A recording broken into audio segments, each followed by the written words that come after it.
What's going on, guys? It's me, JV, coming to you live this morning, Saturday morning, from somewhere again in the East Bay. Unfortunately, I'm still here.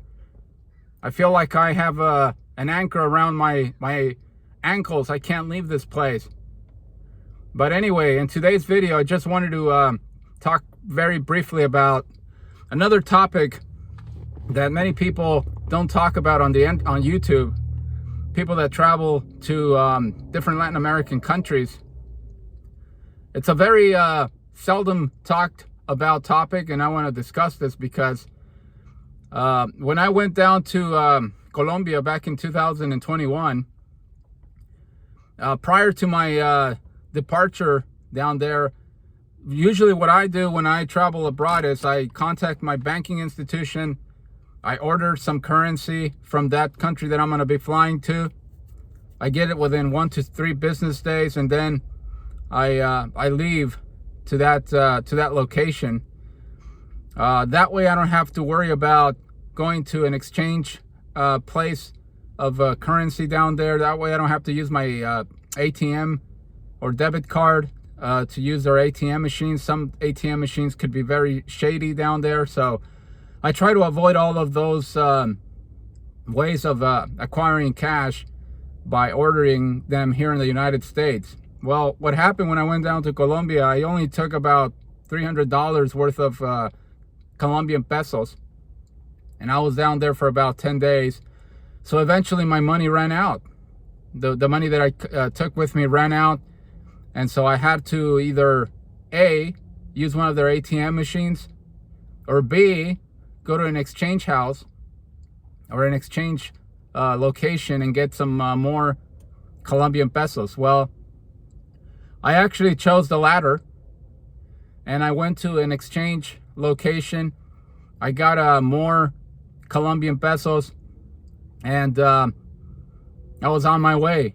I was on my merry way. I said to myself, okay, I have enough money now to make it through the 10-day vacation period. And so when I started spending that money, whether it was on transportation, whether it was on food, whether it was on souvenirs, whatever the case may be, on one occasion, I presented a 50,000 peso bill, and it turns out that it was fake. Well, it wasn't a 50,000, it was a 10,000 peso bill. It turned out it was a forfeit bill, didn't have any value, and I was extremely disappointed. I went back to the place where I had originally received the bills, and I told them my situation. I said, I presented this bill to a merchant. I obviously I speak perfect, well, I shouldn't say perfect Spanish, but I mean, I am a native Spanish speaker, so I can speak fairly well, although my Spanish is very Mexican sounding Spanish. So when I was down in Colombia, sometimes they didn't understand what I was saying. There's some discrepancies, if you will, between the significance and the meaning of one Spanish word that is used in Mexican as opposed to a Spanish word that's used down in Colombia. And so sometimes, for instance, straw in Mexico, a straw is pronounced. It's called popote in Mexico. Well, if you go down to Colombia and you order a soft drink or a gaseosa, like they call it down in Colombia, they call it a gaseosa if you want to get like a Coke, and you ask, "Hi, excuse me, can I get a straw, please?" If you say it in Spanish and you say, "Si me puede dar un popote, por favor," they'll look at you strange and they'll be like, "What are you talking about? I don't know what you mean." Well, it turns out that a popote down in Colombia is pronounced pepillo. Pitillo, I'm sorry, pitillo, yeah, pitillo. So in Mexico it's popote, in Colombia it's pitillo. But anyway, I digress. So I was speaking to them in Spanish and telling them the situation, that they didn't accept my bill because it didn't have any value. And the guys they didn't want to give me the 10,000 peso bill that I have right here. You see this bill here? 10,000 pesos. It's a Colombian peso It's a Colombian bill, and they didn't want to take it back, if you can believe that. And they didn't believe me, even though I had the receipt. Even though I had a receipt that showed that I got some Colombian pesos from them in exchange for American dollars, they still didn't want to. They still didn't want to give me the 10,000, another 10,000 peso bill. So that's one of the things that you have to be very careful if you travel to a Latin American country. Well, this is the first time that this has happened to me. Apparently, the way you distinguish between a real bill and a fake bill is there's a line. There's like a vertical line, a couple of parallel vertical lines that go down the bill, like you do in America. When you see a dollar bill, you can actually distinguish between which one is real and which is not real. If it has the line, it means that it's real. If it doesn't have the line, then it means that it's a fake bill. And I didn't even look at them.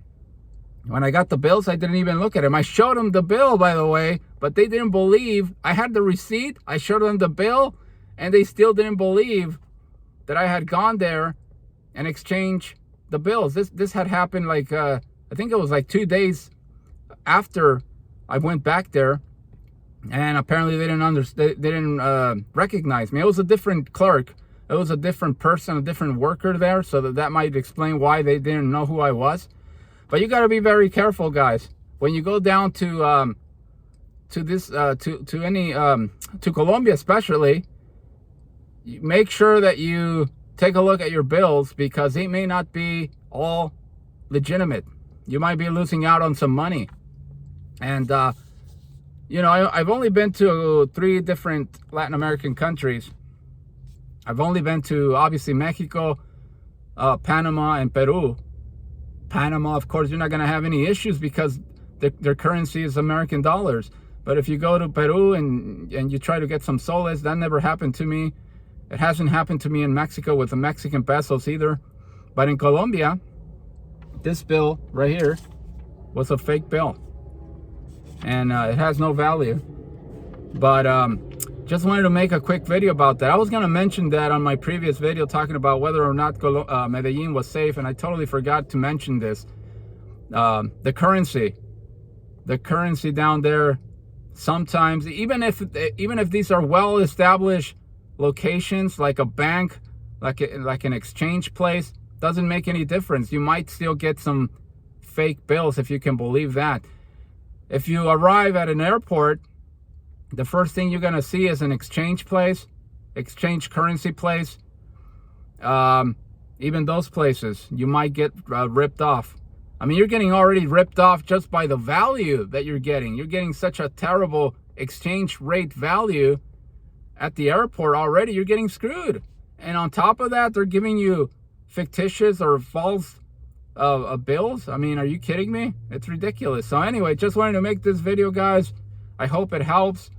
It's a topic that is not very well discussed on the YouTube sphere, and I wanted to bring this up to your attention. So thank you very much for watching. Subscribe to the channel if you haven't done so, and I will talk to you on the next video, which will be relatively soon. Have a good weekend, guys.